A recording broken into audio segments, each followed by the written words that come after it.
Okay, looking at problem exercise number 9 in section 2.8, an application of related rates, so hopefully you can kind of see why this stuff is a little useful. Okay, it's talking about volume. It says a spherical balloon is inflated with gas at a rate of 10 cubic feet per minute. Okay, how fast is the radius of the balloon changing at the instant the radius is A, 1 foot, and B, 2 feet? Okay, so the question is this, we've got this big balloon, okay, which we can draw here, okay, and apparently it is a pretty big balloon if we're talking about a radius of a foot or 2 feet.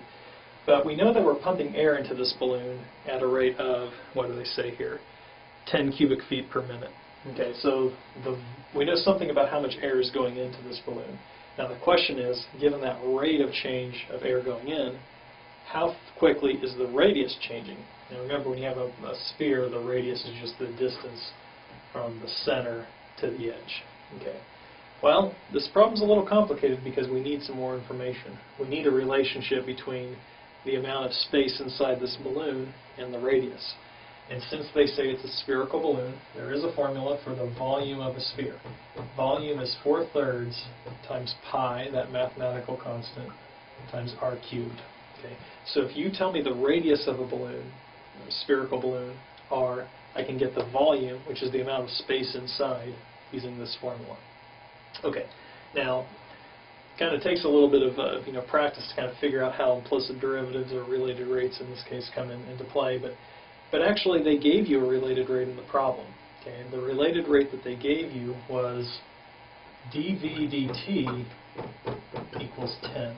Okay, where did I get that from? Well, they said we're inflating the balloon with 10 cubic feet of air per minute. Okay, yeah, it says inflated with gas at a rate of 10 cubic feet per minute. Okay, so that's telling us how quickly volume is changing with respect to time. They gave us a rate of change of volume. Okay, so they ask us to find a rate of change of radius. So you can kind of think of the problem this way. If you're blowing 10 cubic feet of air into this balloon a minute, how quickly is the radius growing? Okay, it's got to be growing, right? Okay, well, how do we find that out? Well, the trick is we need to take the implicit derivative of this equation with respect to t. Okay. So we take the derivative of the left side with respect to t, and we take the derivative of the right side with respect to t. Okay. So, well, again, remember the rules of implicit differentiation. If you take the derivative of one variable with respect to another variable, you just call it the derivative. So what is the derivative of v with respect to t? Let's bring it up here. It's a dv dt. Okay. So the derivative of v with respect to t, which we can't simplify anymore, is equal to the derivative of this expression with respect to t. Okay. Now, this one, we can take the derivative of 2. 4/3 pi is just a constant, so we can factor that out. Remember, pi is this mathematical constant. It's about 3.14, but that whole thing is just a constant. So on the right side, we're going to get 4/3 times pi. Okay.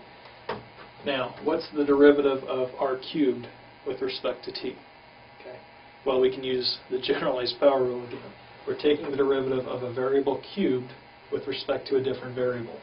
So we get 3r squared, okay, times the derivative of r. So times dr dt. Okay. So I have to erase some of this work because I think I'll need a little bit more space. But what I see is that dV dt, so the rate of change of volume with respect to t, which is time here, is equal to, it's going to be 4 pi r squared dr dt. Okay. So dV dt, we can interpret that as the rate of change of volume per minute, okay, because time was given to us in minutes in this problem.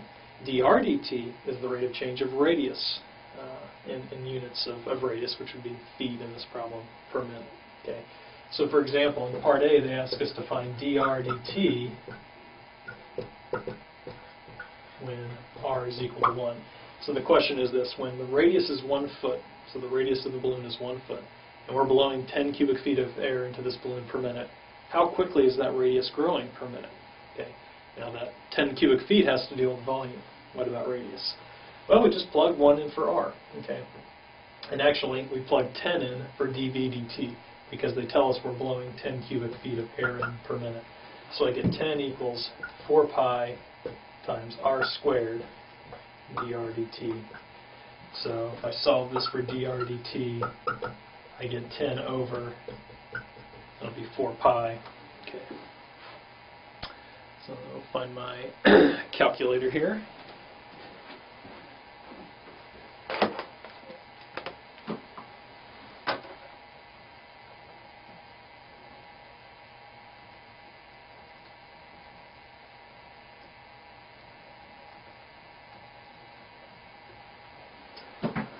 Okay, well, calculator disappeared, but anyway, we'd like to get a decimal answer here. Well, that's approximately, let's say 0.796. So radius is changing about 0.796 feet per minute.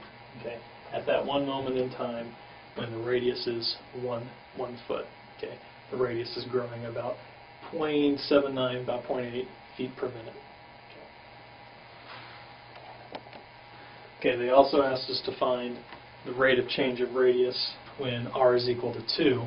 So how quickly is the radius growing when r is equal to 2? So what is dr dt when r is equal to 2? Okay. Well, we can still use the same formula, the same related rate equation. dv dt is still 10. Okay, we're always blowing in 10 cubic feet of air per minute. But now the radius is 2. So what we get now is 10 equals 16 pi times dr dt. So dr dt is 10 over 16 pi, which, of course, it's probably very helpful to write this as a decimal. It's about let's say 199 feet per minute. Okay, I should definitely label the units here. So when the radius is 2, the radius is growing at a rate of 0.19 feet per minute. Okay. Now if you think about this result, it's kind of helpful to interpret why there's a difference here. When the balloon is small, pumping air into it at a certain rate makes the radius grow pretty rapidly because you're increasing the size pretty dramatically to get that extra air in. But when you think about a much bigger balloon, so a radius of 2 in this case, the balloon doesn't have to expand quite as quickly.